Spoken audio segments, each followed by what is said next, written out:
Assalamualaikum warahmatullahi wabarakatuh. Perkenalkan, nama saya Rahel Aulia Rahma dengan NPM C1C022140. Nah, di sini saya akan menjelaskan tentang investasi, instrumen ekuitas, dan utang. Menurut PSAK 50, instrumen keuangan, penyajian, aset keuangan adalah setiap aset yang berbentuk kas, instrumen ekuitas yang diterbitkan entitas lain, hak kontraktual, kontrak yang akan atau mungkin diselesaikan dengan menggunakan instrumen ekuitas yang diterbitkan oleh entitas. Selanjutnya yaitu investasi instrumen ekuitas. Berdasarkan ada atau tidaknya pengaruh yang signifikan atau pengendalian, perlakuan akuntansi untuk investasi di instrumen ekuitas dapat dibedakan, yaitu jika persentase kepemilikan kurang dari 20%, maka tidak ada pengaruh signifikan. Nah, untuk perlakuan akuntansinya yaitu adalah nilai wajar. Untuk persentase kepemilikan dari 20% sampai 50%, maka terdapat pengaruh yang signifikan. Untuk perlakuan akuntansinya yaitu metode ekuitas. Jika persentase kepemilikan lebih dari 50%, maka disebut dengan pengendalian. Untuk pengaruh akuntansinya yaitu adalah konsolidasi. Namun yang perlu diingat yaitu adalah yang menentukan perlakuan akuntansi yaitu substansi dari kepemilikan tersebut. Dalam beberapa kasus, entitas dapat memiliki pengaruh yang signifikan, walaupun kepemilikannya kurang dari 20%. Selanjutnya yaitu metode nilai wajar.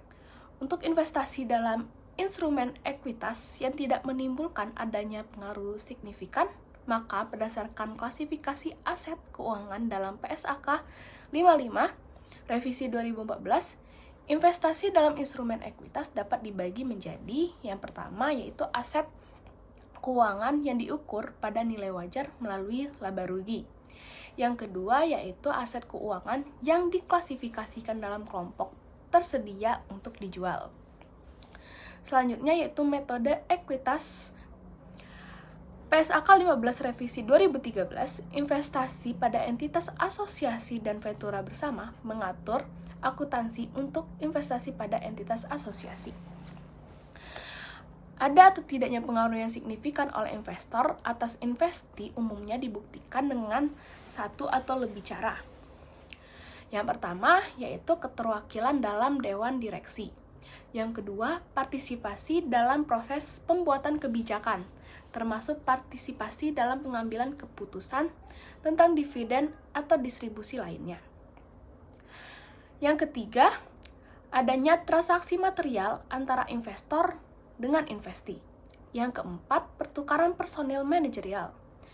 Yang kelima, yaitu penyediaan informasi teknis pokok. Berdasarkan PSAK 15 revisi 2013, entitas menghentikan penggunaan metode ekuitas sejak investasinya berhenti menjadi investasi pada entitas asosiasi.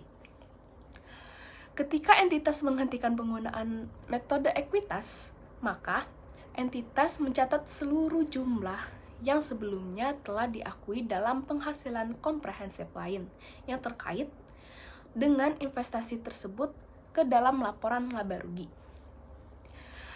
Selanjutnya yaitu investasi instrumen utang. Investasi perusahaan di instrumen utang diatur dalam PSAK 55 revisi 2014. Investasi di instrumen utang dapat diklasifikasikan menjadi yang pertama yaitu ada aset keuangan yang diukur pada nilai wajar melalui laba rugi. Yang kedua, investasi dalam kelompok dimiliki hingga jatuh tempo. Yang ketiga, pinjaman yang diberikan dan piutang.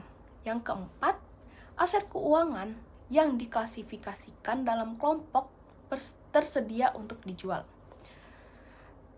Selanjutnya, penurunan nilai investasi, evaluasi dan bukti objektif.